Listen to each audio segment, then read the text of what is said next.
வணக்கம். நீங்க மீனராசியா? உங்க வாழ்க்கையில நிறைய போராட்டங்கள் இருக்கா? அதுக்கு பின்னாடி இருக்கிற ஜோதிட ரகசியங்கள் என்ன? அதிலிருந்து வெளிய வந்து ஜெயிக்கிறதுக்கான வழி என்னங்கறத பத்தி தான் நம்ம இப்ப பார்க்க போறோம். வாங்க உள்ள போலாம். முதல்ல நீங்க மீன ராசியில பிறந்தவரா அப்படின்னா நீங்க சரியான இடத்துக்கு தான் வந்திருக்கீங்க. உங்க மனசுல இருக்கிற பல கேள்விகளுக்கு விடை இங்க கிடைக்க போகுது. இது முழுக்க முழுக்க உங்களுக்காகத்தான். இங்க இருக்கிற விஷயங்களை பார்க்கும்போது, அட இது நாமலாச்சேன்னு தோணுதா? மத்தவங்களுக்காகவே வாழ்றது, ஒரு முடிவெடுக்க முடியாம தவிக்கிறது, பணம் வந்தாலும் கையில தங்காம போறது, எல்லாரும் நம்மள யூஸ் பண்ணிக்கிறாங்களோன்னு ஒரு ஃபீலிங், இதெல்லாம் ஏன் நடக்குதுன்னு யோசிச்சிருக்கீங்களா? இதுக்கு ஒரு அண்ட காரணம் இருக்கு. அதோட அதுக்கான தீர்வையும் நாம இப்போ பார்க்க போறோம். சரி, முதல்ல மீன ராசியோட ஒரு பெரிய தர்ம சங்கடத்தை புரிஞ்சுக்கலாம். அதாவது ஆன்மீக குணம் கொண்ட நீங்க இந்த பொருள் உலகத்துல வாழ்றது எவ்வளவு கஷ்டம், அதுக்கு மூல காரணம் என்னங்கறத இப்போ ஆழமா பார்க்கலாம். மீன ராசியோட போராட்டத்தை புரிஞ்சுக்க நம்ம முதல்ல மோக்ஷ ராசினா என்னன்னு தெரிஞ்சுக்கணும். ஜோதிடத்துல மீனம்ங்கிறது 12வது வீடு, அதாவது மோக்ஷத்துக்கான வீடு. இதுக்கு என்ன அர்த்தம்னா, உங்க பிறப்போட நோக்கமே ஆன்மீக விடுதலையை நோக்கி போறதுதான், பணத்தை சேர்க்கறது இல்ல. இதனாலதான் பலருக்கும் பணம் கையிலேயே தங்கதில்ல. பாருங்க, இந்த ஒரு வரி மீனராசியோட நிதிநிலைய எவ்ளோ தெளிவா சொல்லுதுன்னு. பணம் உங்ககிட்ட வரும், ஆனா அது உங்களுக்காக நிக்காது, அது உங்க மூலமா மத்தவங்களுக்கு போகணுங்கிறது தான் விதி.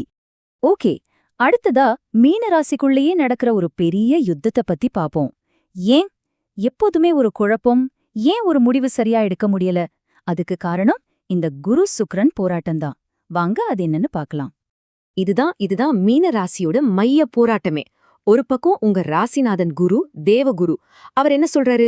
தன்னலமா இருக்காத, மத்தவங்களுக்கு நல்லது பண்ணுன்னு சொல்றாரு.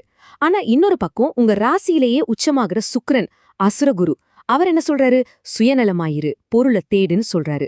இந்த 2 குருக்களும் உள்ளுக்குள்ள சண்டை போடுறதாலதான் உங்களுக்குள்ள எப்போதுமே நான் செய்யறது சரியா தப்பா, நான் நல்லவனா இல்ல முட்டாளாங்கிற ஒரு நிரந்தர சந்தேகம் ஓடிக்கிட்டே இருக்கு.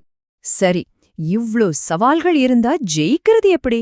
அதுக்கான ரகசியம் உங்க ஜாதகத்திலேயே ஒளிஞ்சிருக்கு. அந்த வெற்றிக்கான சாவி எதுன்னு இப்ப நாம திறக்கலாம். இங்கதான் ஒரு முக்கியமான ட்விஸ்ட் இருக்கு. நிறைய மீன ராசிக்காரங்க செய்யற தப்பு என்னன்னா, லாபத்தை குறிக்கிற 11ஆம் வீட்டை நேரடியா துரத்துறது.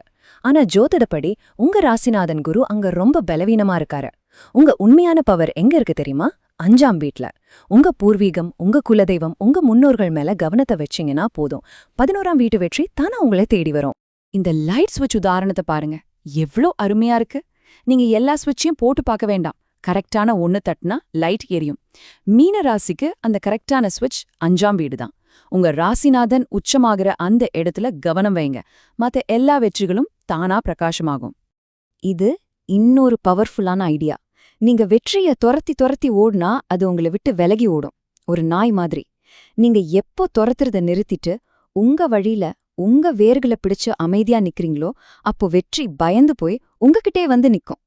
சரி, இதெல்லாம் தத்துவமா கேட்க நல்லா இருக்கு. இத நடைமுறைக்கு கொண்டு வரது எப்படி? உங்க வெற்றிய ஆக்டிவேட் பண்றதுக்கு சில சக்தி வாய்ந்த பரிகாரங்களும் இருக்கு. அதையும் இப்ப பார்க்கலாம். உங்க 5ஆம் வீட்டை வலுப்படுத்த இதோ சில வழிகள்.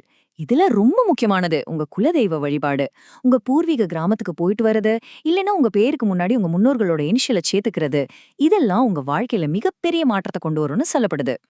இப்போ வாழ்க்கையில ஒரு பெரிய திருப்புமுனையை ஏற்படுத்தக்கூடிய ஒரு குறிப்பிட்ட ரொம்ப சக்தி வாய்ந்த பரிகாரத்தை பத்தி பார்க்க போறோம். இது ரொம்ப ஸ்பெஷலான ஒண்ணு.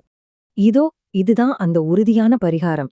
மதுரை 18ஆம் படி கருப்பசுவாமி கோயில்ல மனசுல ஒரு குறிக்கோளை மட்டும் வச்சு, சாமி இது நடந்தா என் உயரத்துக்கு அறிவாள் காணிக்க தர்றேன்னு வேண்டிக்கிட்டா அது நிச்சயமா நடக்கும்னு ரொம்ப உறுதியா சொல்லப்படுது.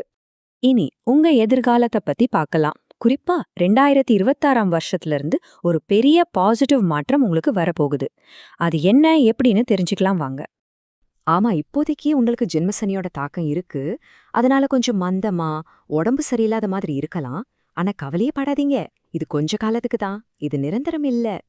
பொதுவாவே மீன ராசிக்கு 32 வயசுங்கிறது ஒரு முக்கியமான டேர்னிங் பாயிண்ட். அதுவரைக்கும் இருந்த பல போராட்டங்கள் விலகி வாழ்க்கையில ஒரு புது தெளிவு பிறக்கிற காலகட்டம் அது. இப்போ ரொம்ப முக்கியமான ஒரு கணிப்புக்கு வரும். இந்த டைம்லைனை பாருங்க. ஏப்ரல் 2026க்கு அப்புறம் குரு பகவான் உச்சம் பெற்று உங்க ராசியில உட்கார்ந்திருக்கிற சனிய தன்னோட பார்வையால பார்க்க போறார். ஜோதிடத்துல குரு சனி பார்வைங்கிறது ஒரு மிகப்பெரிய ராஜயோகம், ஒரு மங்களகரமான நிகழ்வு. இதோட விளைவு என்ன தெரியுமா? ஒவ்வொரு மீனராசிக்காரங்க வீட்லயும் கல்யாணம், குழந்தை பாக்கியம், இல்லனா புதுசா வீடு, வண்டி வாங்குறதுன்னு ஏதாவது ஒரு சுப நிகழ்ச்சி உறுதியா நடக்கும். இது ஒரு எழுதப்படாத விதி மாதிரி ஆணித்தரமா சொல்லப்படுது.